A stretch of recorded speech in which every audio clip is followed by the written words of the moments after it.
আমাদেরকে এখানে আমন্ত্রণ করেছেন সেজন্য। তো যে কথাটি আমরা বলতে চাই যে ক্রীড়াই শক্তি, ক্রীড়াই বল।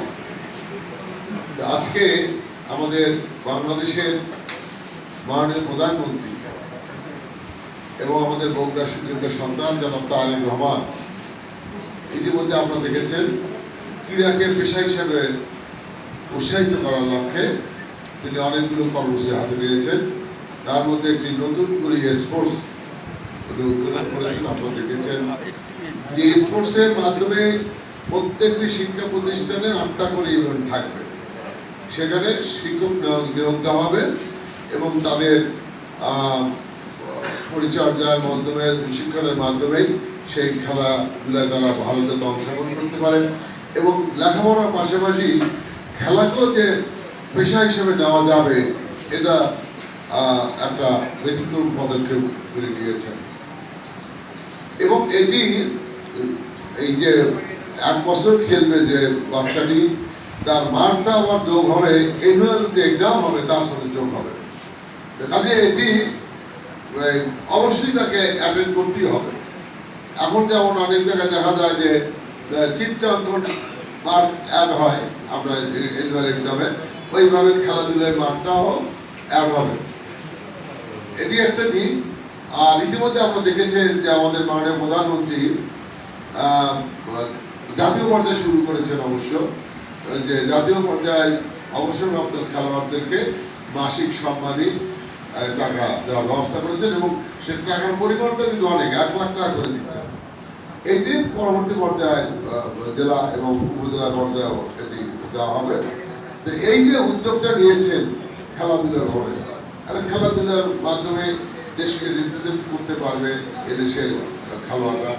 এটি আজকে ক্রিকেটের মাধ্যমে বাংলাদেশকে যত পরিচয়, যত পরিচিতি ঘটেছে, তো এটি কিন্তু আমাদের একটা সাফল্য। এইভাবে আরো অন্যান্য যে ইভেন্টগুলো রয়েছে সেগুলোতে আমরা সাফল্যতা লাভ করতে পারি। আমাদের প্রেস ক্লাব সভাপতি সাহেব বলেছেন যে বগুড়ায় আমাদের ফুটবল খেলা মাঠ নেই। আমি কিন্তু পার্লামেন্টে বলেছি মহান জাতীয় সংসদের যে বাংলাদেশে বোধহয় একটি মাত্র জেলা যে জেলায় কোনো ফুটবল স্টেডিয়াম নেই। আমি কিন্তু সংসদে এই কথাটি বলেছি। এবং এটা বলার কারণ হলো যে বগুড়া কত প্রতিহিংসাপরায়ণ হয়ে, বগুড়ার প্রতি প্রতিহিংসাপরায়ণ হয়ে বগুড়াকে বৈষম্য স্বীকার করা হয়েছে, বগুড়ার সাথে বিমতাসুলভ আচরণ করা হয়েছে, কত নেগলেক্ট করা হয়েছে বগুড়াকে। এটি আমরা বোঝাতে চেয়েছি। আজকে ইনশাআল্লাহ আমাদের বগুড়া মানুষের, আমাদের যেমন দুঃখ ছিল তেমনি আজকে সৌভাগ্য, আমাদের প্রিয় সন্তান, বগুড়াবাসীর প্রিয় সন্তান তারেক রহমানই আজকে বাংলাদেশের প্রধানমন্ত্রী এবং তিনি এই সদর থেকে নির্বাচন করে বিপুল ভোটে নির্বাচিত হয়েছেন। আজকে বগুড়ার উন্নয়নের কথা আমরা যখন বলি, বগুড়ায় অনেক কিছু আমরা হাত দিয়েছি। এইটা কিন্তু আবার 64টি জেলার মধ্যে 63টি জেলায় বগুড়ার বিভক্ত। বিশেষ করে যেদিন থেকে ইন্টারন্যাশনাল বিমান বন্দর ঘোষণা করা হয়েছে, এয়ারপোর্ট, সেদিন থেকে আরো বেশি যে ইন্টারন্যাশনাল এয়ারপোর্ট হবে বগুড়ায়। বগুড়ায় আবার কার্গো সুবিধা সহ এখন আমাদের অনেক কিছু আবার প্রচারটাকে আরো বেশি প্রোপাগান্ডার মাধ্যমে বগুড়ার কাজগুলোকে ব্যাহত করার চেষ্টা হচ্ছে। কিন্তু কাজে আমি আমার সাংবাদিক বন্ধুদের বলতে চাই যে আমরা কথা কম বলবো, কাজ করবো বেশি। আমরা কথা যদি বেশি বলি তাহলে কাজ কিন্তু হবে না।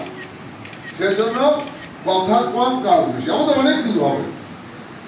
এক ইন্টারন্যাশনাল এয়ারপোর্ট হলে আমাদের অনেক কিছু হয়ে যাবে।